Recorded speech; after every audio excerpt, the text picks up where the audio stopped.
Hi, I'm Delfina Martinez Pandiani. I'm an assistant professor of cultural data analysis in the Department of Media Studies and in the Institute of Logic, Language and Computation. Hi, and I'm Paula Helm.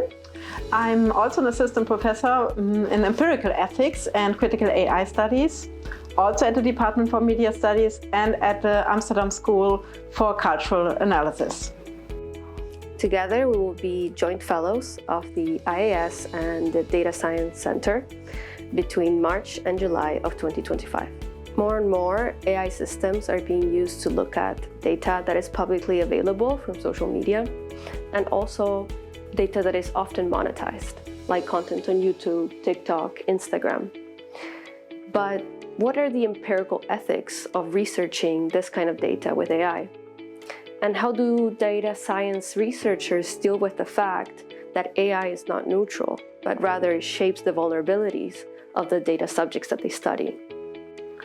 We started thinking through these very complicated questions with the case of childfluencers.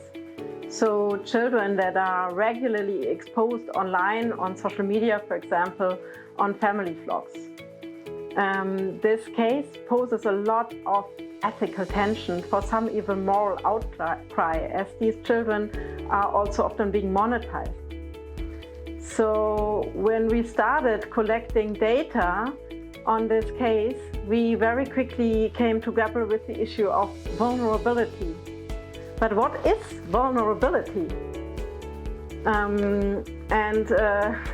How does vulnerability come to matter for different people in different ways? When we were asking these questions, we also realized that vulnerability is not a fixed category, as terms like vulnerable data subjects may suggest. Instead, vulnerability is a situated practice. It is enacted in context. And vulnerability comes with very different effects for different people. People may become vulnerable through their actions. They may be vulnerabilized by others, but they can also build shields around themselves. So we need to attend to this very practice of becoming vulnerable or being vulnerabilized in our work as data scientists if we want to do this work with the necessary care and responsibility that it affords. This raised a key concern.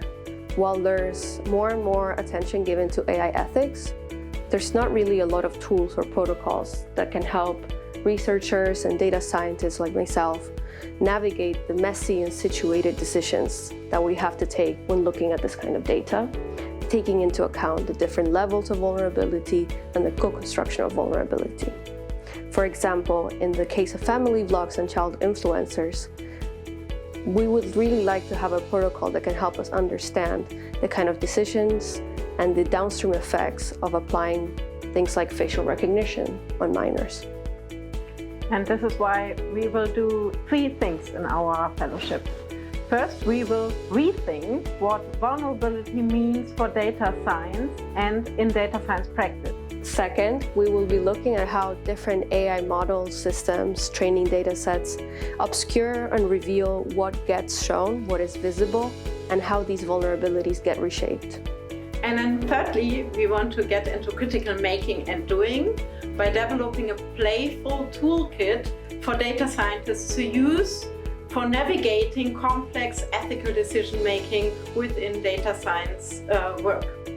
During our time at IAS, we are really looking forward to having the space to work together, to bring closer the fields of empirical ethics and cultural data analysis to learn from each other. And for such a challenging interdisciplinary endeavor, we also are very happy that we can profit from the IAS community as well as the expertise in the Data Science Center.